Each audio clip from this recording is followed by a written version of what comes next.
કી જય।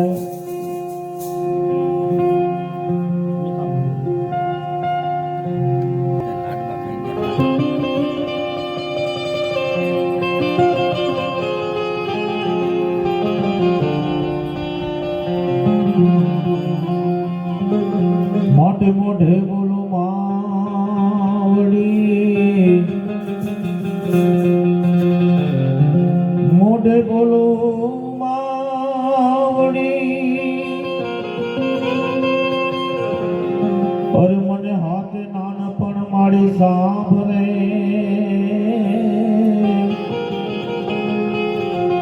આ મોટપણની બધી મજા મને કડવી લાગે કાગડા, માટે મોટા કરીને માં, અરે માં તારે ખોળેથી આજે મને ખતા કર્યા, ખોળ ખોદવાને એક વાર, અરે બાળક કરને કાગડા, મીઠા રે હે મધુ ને મીઠા મેલો, એથી રે મીઠી રે મોરી માત રે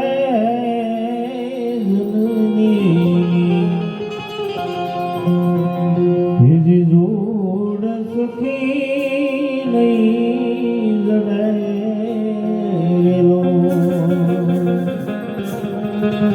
એ તમને માયાળું રે એ માવડી હવે નહીં મળે રેલો,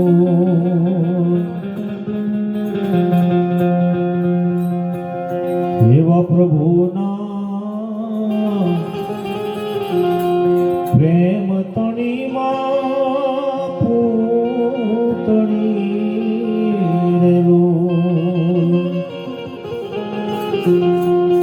જગથી જુદી રે માની રીત રે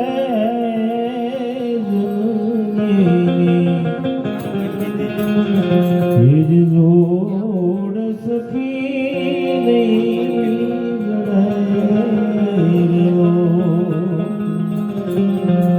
એ આવ માયાળું રે એ માવતર હવે નો મળે રેલો, શું કીધું માં એ માં બીજા વગડાના વા કહેવત ખોટી નથી, હાચી છે। તમે જોઈ લેજો જીવનની અંદર અમુક દાખલા બની ગયા છે તમારે કે દીકરો બહાર ગયો હોય ને તો આપણી માં હોય ને કદાચ 80-90 વર્ષના મારી હોય ને પણ એને ઊંઘ ન આવે,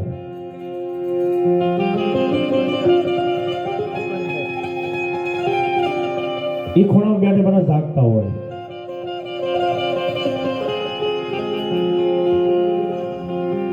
ઘરના બધા પરિવાર આપણા હોય, કદાચ ને જમી લે, સાંજ પડે જમી લે, દીકરા જમી લે, હું જમી લે, આપણા ભાઈ હોય જમી લે, આપણી બેન હોય પણ જમી લે, પણ ખૂણામાં બેઠી બેઠી માં એને અંદર શાંતિ ન હોય, જ્યાં સુધી દીકરો ઘરે ન આવે ને ત્યાં સુધી મારે શાંતિ ન હોય, માટે શું કીધું પ્રભુના પ્રેમ તણી માં પૂતળી, જગતી જુદેરી માની જીત, જનનીની જોડ સખી લઈ જડે રે લોડ। બીજી કડીમાં શું કીધું દેવાય અમેથી હે ભરે માની રે એવા વાલના રે હે ભરેલા માનવે રે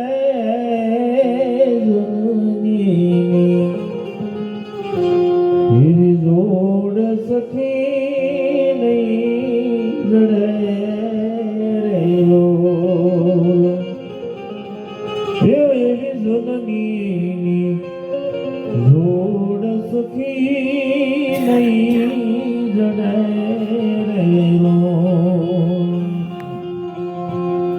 દૃષ્ટાંત છે. માએ દીકરાને પ્રશ્ન કર્યો. દીકરો 20 વર્ષનો, ધંધે કે જાય નહીં, કામે ક્યારે કે જાય નહીં, અને બાપનું લાંબુ ગામતરું.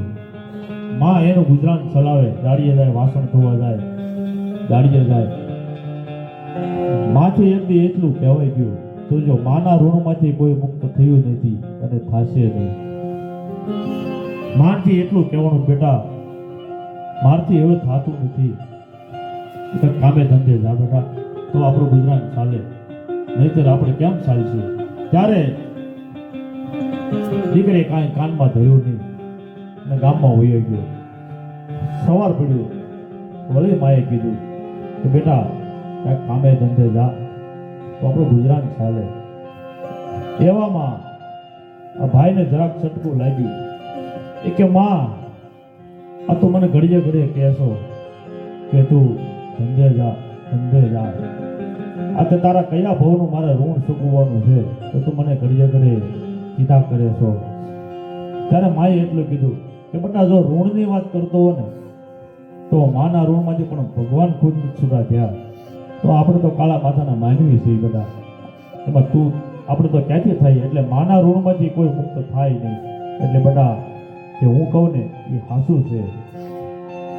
ત્યારે દીકરી એટલો પ્રશ્ન કર્યો કે માં, તો ઋણની વાત કરતી હો ને, આજ મારે તારું ઋણ ચૂકવી દેવું છે, એટલે તું મને કે ન કરે. એટલું કીધું એટલે માએ કીધું કાંઈ વાંધો નહીં બેટા, તારે માના ઋણમાંથી મુક્ત થવું જ છે ને, તો હું કહું ને એટલું કર. તારે શું કીધું કે સાંજ પડે અને જ્યારે મારી પથારી પાસે પથારી કરી અને ખાટલો ઢાળશે બેટા, ખાટલો ઢાળી અને મારી બાજુમાં હુજે. સાંજ પડી, ભાઈ ગામમાંથી આવ્યો અને માના ખાટલા પાસે ખાટલો ઢાળ્યો અને મા દીકરો બે સૂતા છે. સમય જતા 10 થી 11 વાગ્યા. એટલામાં માએ જરાક ભાઈને કીધું કે બેટા એક મને પાણીનો ગ્લાસ ભરી આવી દે ને. ગયો, પાણીનો ગ્લાસ લાવ્યો. લે માં પાણી. માં એક ઘૂંટડો પીધું અને બીજું ઢોળી નાખ્યું. સમય જતા 1-1.5 થયો. જોજો માં પરીક્ષા લે છે. આ ભાઈ માનું ઋણ ચૂકવવા આવ્યા છે અને માં એની પરીક્ષા લે છે કે બેટા ઊભો થાને, એક પાણીનો ગ્લાસ ભરી આવી દે ને. ગયો ભાઈ, લાવ્યો. લે માં પાણી.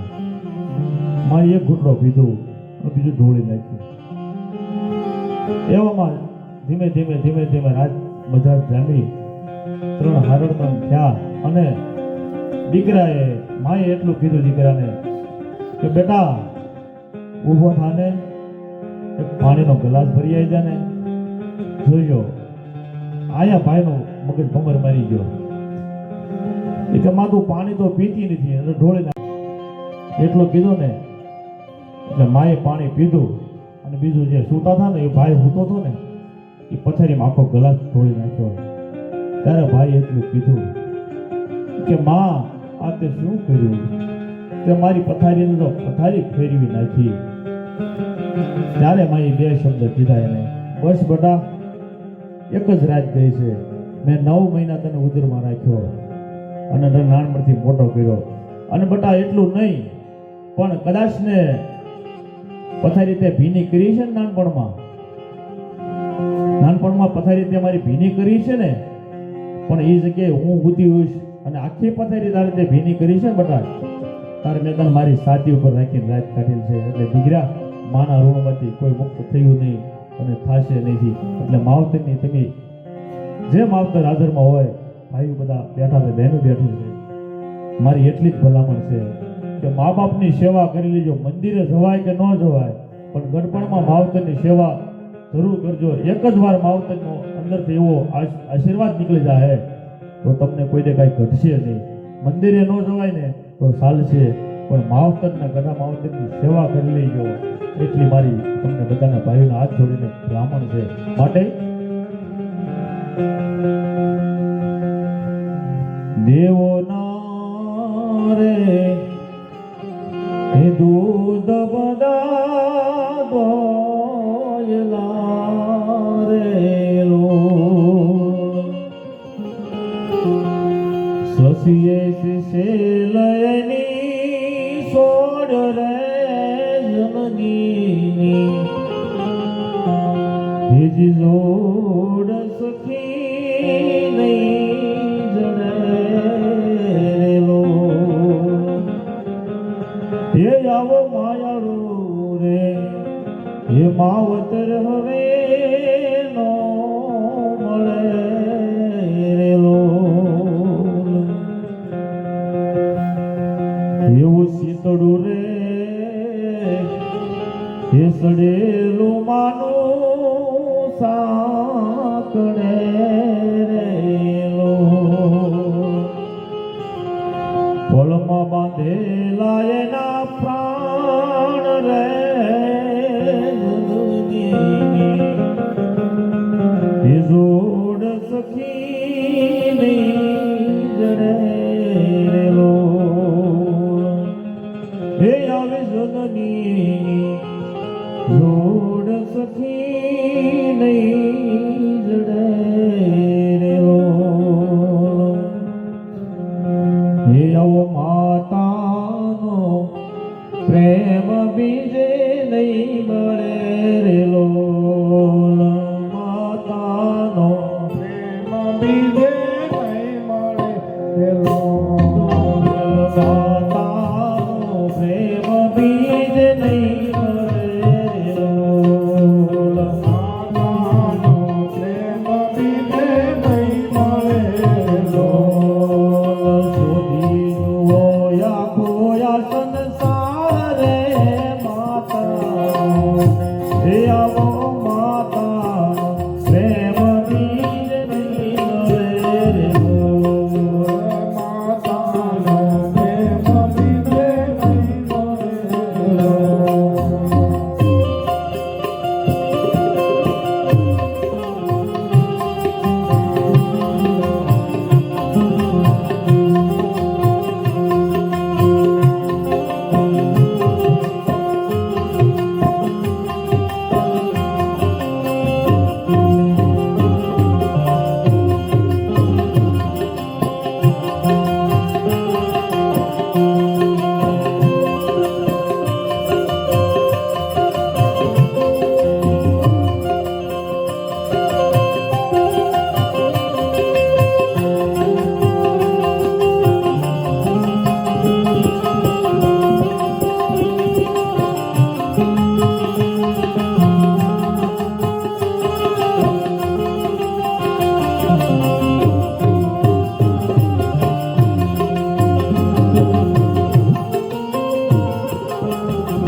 અમારા અહીંયા પણ રડતા હોય, અમારી આંખોમાં આંખે ભીંજાય. માવતરની વાત આવે ને આયા ભજન કરીએ એવું નહીં, ગમે ના ભજન કરીએ, મા બાપ વિશે વાત આવે ને અમારા અહીંયા પણ ભીંજાતા હોય. માટે બાળક ગણેશ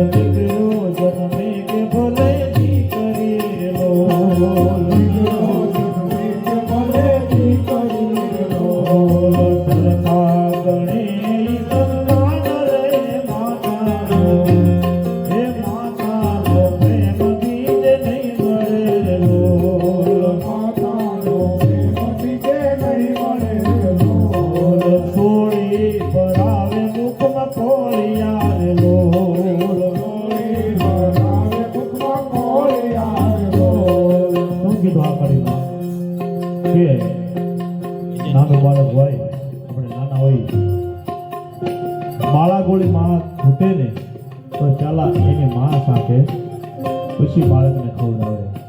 એટલો માતાનો પ્રેમ કે મારા દીકરાને પડવું તો નહીં લાગે ને બહુ, એટલે પહેલા ગોળી અને માં પહેલા સાથે જોઈજો પછી આપણને બાળકને પીવવા માટે. ગોળી ભરાવે મુખમાં કોળિયા રે લોલ,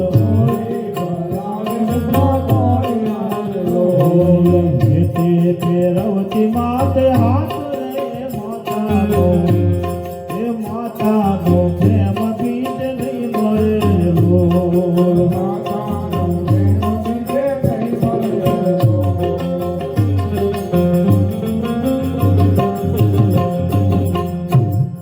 લંગડાયા દળા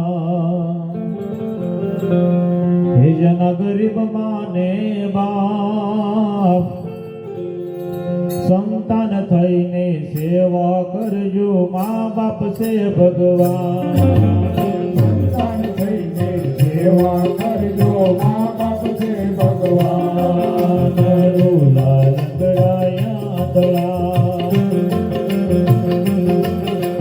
લોલા લંગડાયા દળા જના ગરીબ માને બાપ, ગરીબ માને બાપ, સંતાન થઈને સેવા કરજો મા બાપ છે ભગવાન, સંતાન થઈને સેવા કરજો મા બાપ છે ભગવાન, સંતાન થઈને સેવા કરજો મા બાપ છે ભગવાન, સંતાન થઈને સેવા કરજો મા બાપ છે ભગવાન. નવ નવ માસમાં એ ઉદર મારા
ભાઈ ભણાવી ગણાવી તમારી